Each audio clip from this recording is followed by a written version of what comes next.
नमस्कार, खबर 1 मिनट देख रहे हैं आप। आपके साथ मैं हूं शिप्रा झा। इस बुलेटिन में हम आपको दिखाते हैं हर खबर की पूरी विश्लेषण सिर्फ और सिर्फ 1 मिनट में। तो चलिए शुरू करते हैं खबरों का सिलसिला। गुमला में एक बार फिर से नक्सलियों ने जमकर उत्पात मचा है। नक्सलियों ने गुरदरी थाना क्षेत्र के कुजाम पाट स्थित बॉक्साइट उत्खनन में लगे 27 गाड़ियों को आग के हवाले कर दिया।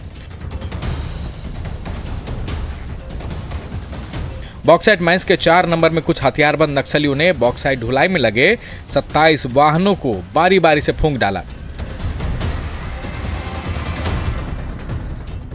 मौके पर उत्पात मचाने के बाद नक्सलियों ने कोयल शंख जोन कमेटी का एक पर्चा भी छोड़ा है, जिसमें घटना की जिम्मेदारी लेते हुए बॉक्साइट माइंस को बंद करने की चेतावनी दी गई है। लोगों का कहना है कि नक्सलियों ने पहले गाड़ियों के चालक और मजदूरों को बंधक बनाया, उनके साथ मारपीट की और फिर 27 गाड़ियां जिसमें 2 Poclain, 4 JCB, 17 dumper, 2 Hyva, 2 pickup, 2 water tank सहित अन्य गाड़ियों को आग के हवाले कर दिया।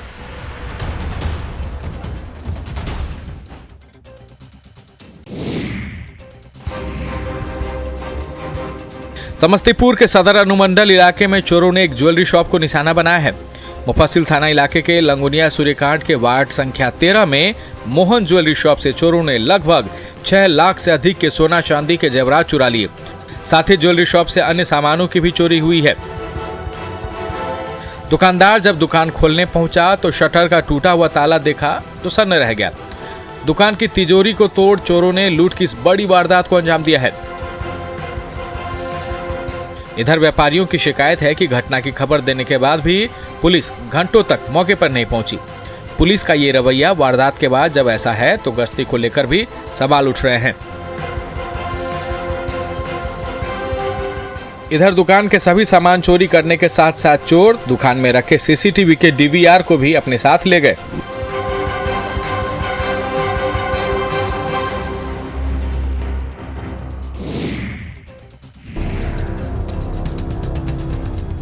सहरसा सदर अस्पताल में भर्ती अपराधी की निगरानी में तैनात सिपाही नंबर 1 चादर तान कर सो रहा है। उसी बेड पर बैठा सिपाही नंबर 2 बैठे बैठे ही झपकी ले रहा है। तभी शातिर अपराधी पप्पू यादव बाथरूम जाने के बहाने उठता है तो उसके कदम लड़खड़ाने लगते हैं। उसी वार्ड में तैनात चौकीदार उसे सहारा देता है। तब तक उस अपराधी का साथी भी पहुंच जाता है और उसे बाथरूम तक ले जाता है, जहां से वो लुटेरा भाग निकलता है।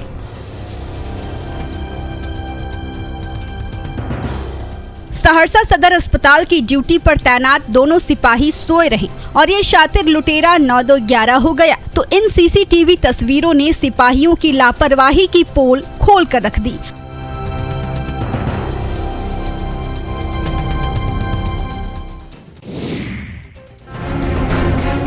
डिलीवरी मैन ने जैसे ही सीलबंद पैकेट थमाया, चमचमाता लैपटॉप आने की खुशी से सीजल कुमारी उछल पड़ी। बिटिया हर तरफ पैकेट को घुमा घुमा कर देखने लगी।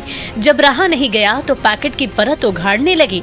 प्लास्टिक की सील काटी, कार्टन का मोटा परत जैसे ही खोला वैसे ही सीजल कुमारी और उनके मम्मी पापा के होश उड़ गए।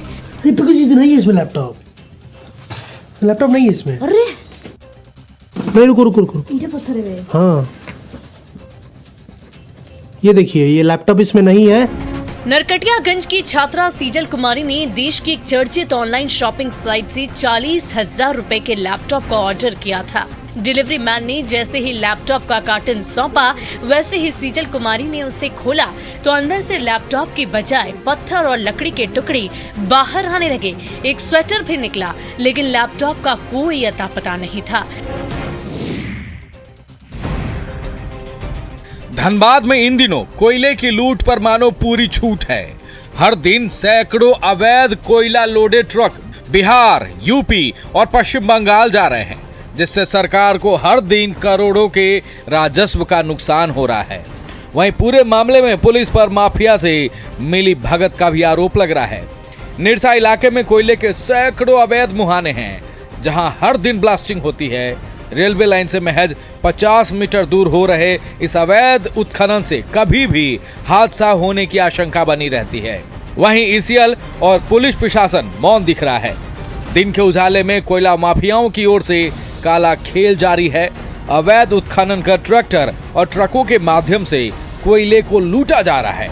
वहीं जब स्थानीय ग्रामीण इसका विरोध करते हैं तो कोयला माफिया की ओर से उन्हें धमकी दी जाती है, जिससे लोग खौफ के साए में रहने को मजबूर हैं।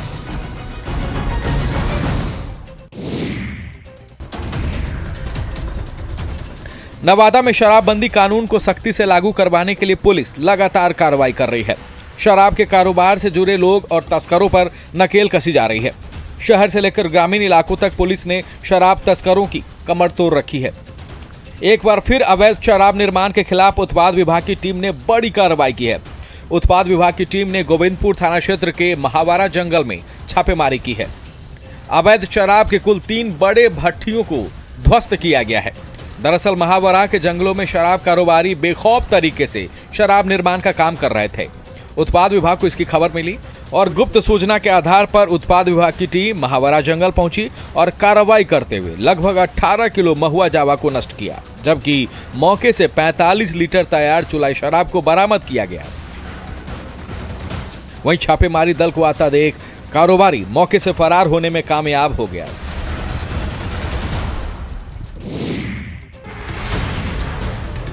नवादा में स्वास्थ्य विभाग की एक बड़ी लापरवाही सामने आई है। यहां सदर अस्पताल के हेल्थ मैनेजर कोरोना पॉजिटिव हैं। बावजूद इसके वे पूरे अस्पताल परिसर में घूमते हुए नजर आए। इसे अधिकारी का खौफ कहें या लापरवाही, खतरा आम लोगों को है।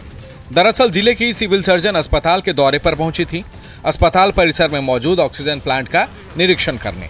अब सीएस खुद सदर अस्पताल में हो तो हेल्थ मैनेजर को परवाह कहां किसी की, न खुद की और न किसी आम लोगों की। कोरोना पॉजिटिव होने के बावजूद निकल पड़े सीएस के साथ ऑक्सीजन प्लांट का निरीक्षण करने। नवादा सदर अस्पताल स्थित ऑक्सीजन प्लांट का निरीक्षण करने के दौरान वो सीएस और अन्य कर्मियों के साथ दिखे। सिविल सर्जन निर्मला कुमारी के साथ कोरोना पॉजिटिव हेल्थ मैनेजर भी साथ नजर आए। बता दें कि मैनेजर का 4 जनवरी को आरटीपीसीआर जांच रिपोर्ट पॉजिटिव आया था। अब देखना है कि लोगों के जीवन से खिलवाड़ करने वाले इस हेल्थ मैनेजर पर विभाग क्या कार्रवाई करती है।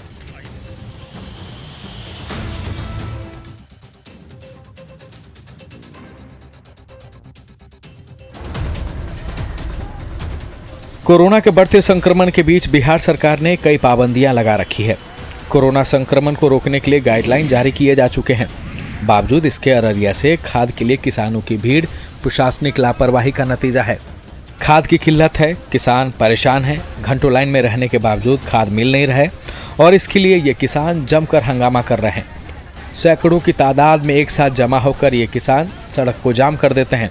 किसानों ने एक बार फिर खाद नहीं मिलने से टाउन हॉल के पास सड़क जाम कर दिया और खाद देने की मांग करने लगे।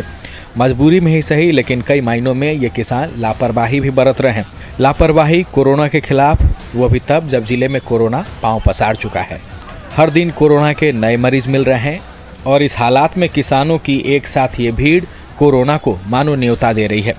किसी भी किसान के चेहरे पर मास्क नहीं है और ना ही यहाँ सोशल डिस्टेंसिंग का पालन किया जा रहा है।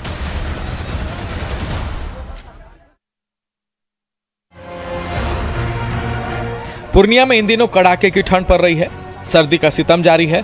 घना कुहासा और पछुआ हवा ने लोगों का जीना मुहाल कर दिया है। इस ठिठुरते ठंड में लोगों ने अपने घरों से निकलना बंद कर दिया है, लेकिन जिनकी जिंदगी ही सड़क किनारे गुजरती है उनके लिए ठंड बेहिसाब दिक्कत लेकर आया है। सड़क किनारे रहने वाले ऐसे लोग जिनके पास घर नहीं है, उन्हें इस ठंड में ज्यादा दिक्कतें हो रही है। बावजूद इसके ऐसे लोगों के लिए यहाँ रैन बसेरा की व्यवस्था नहीं है और शहर में जो भी रैन बसेरा है उसकी हालत बेहद खराब है।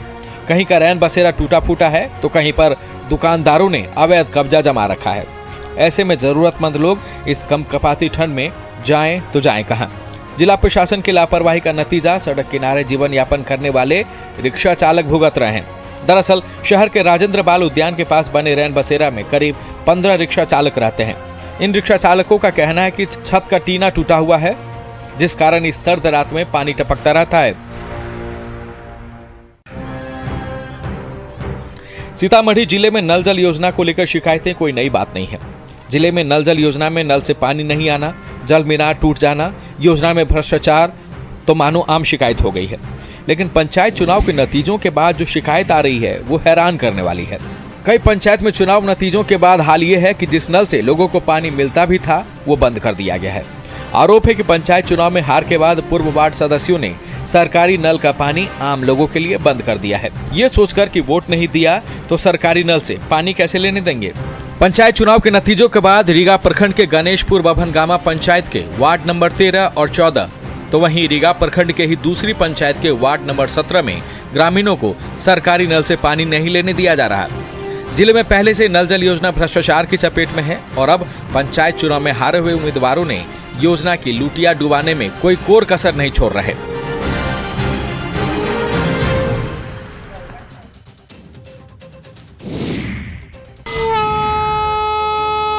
सोनपुर बछवाड़ा रेलखंड पर शाहपुर पटौरी से सहदई स्टेशन तक दोहरीकरण का काम पूरा होने के बाद इस रेल लाइन पर ट्रेन के परिचालन का शुभारंभ किया गया। सहदई बुजुर्ग रेलवे स्टेशन तक डबल लाइन का काम पूरा होने के बाद इस नए रूट पर ट्रेनों का परिचालन शुरू हो गया है। 6 ट्रॉली गाड़ी पर सवार होकर अधिकारी शाहपुर पटौरी से बिछाई गई रेलवे ट्रैक को बारीकी से देखते हुए सहदई स्टेशन पर पहुंचे। सहदई स्टेशन पर उन्होंने रेलवे लाइन का निरीक्षण किया। उसके बाद CRS के सभी अधिकारी 8 डब्बे वाली स्पेशल ट्रेन पर सवार हुए और ट्रायल के लिए शाहपुर पटौरी के लिए चल दिए। सहदई से शाहपुर पटौरी की दूरी लगभग 15 किलोमीटर है। ट्रायल के रूप में चलाए गए स्पेशल ट्रेन को 110 से 130 किलोमीटर प्रति घंटे की रफ्तार से ले जाया जाएगा। सहदई बुजुर्ग रेलवे स्टेशन पर बनाए गए नवनिर्मित स्टेशन के कार्यालय में भी काम शुरू हो चुका है। साथ ही डिजिटल सिग्नल कंट्रोल पैनल का भी शुभारंभ कर दिया गया है।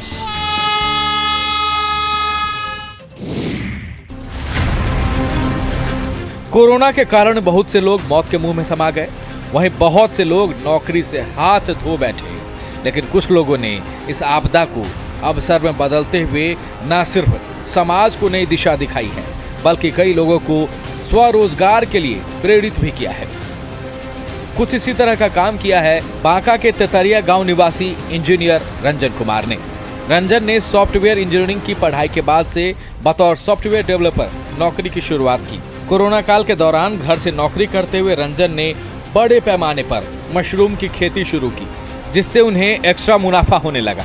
रंजन पिछले 2 साल से मशरूम उत्पादन करने के साथ साथ गांव के अन्य युवाओं को भी इसकी खेती के लिए प्रेरित कर रहे हैं और इसकी ट्रेनिंग भी दे रहे हैं, जिस कारण लोकल बाजार में मशरूम की तेजी से मांग बढ़ रही है। वहीं गांव के युवाओं के लिए रोजगार का रास्ता भी खुला है।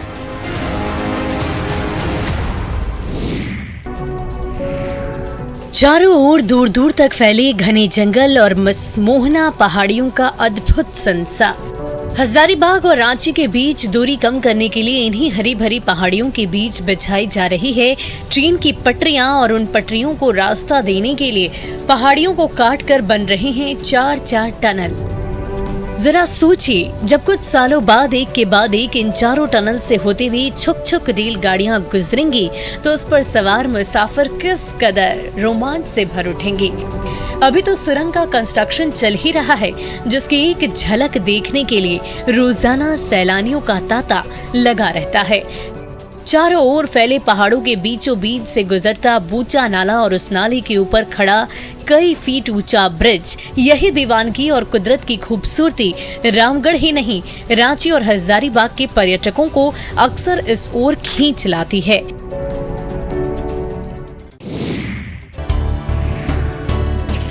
गिरिडीह स्थित मांजोरी गांव के किसान चंद्रदेव महतो के खेत में फूल गोभी की फसल लहलहा रही है।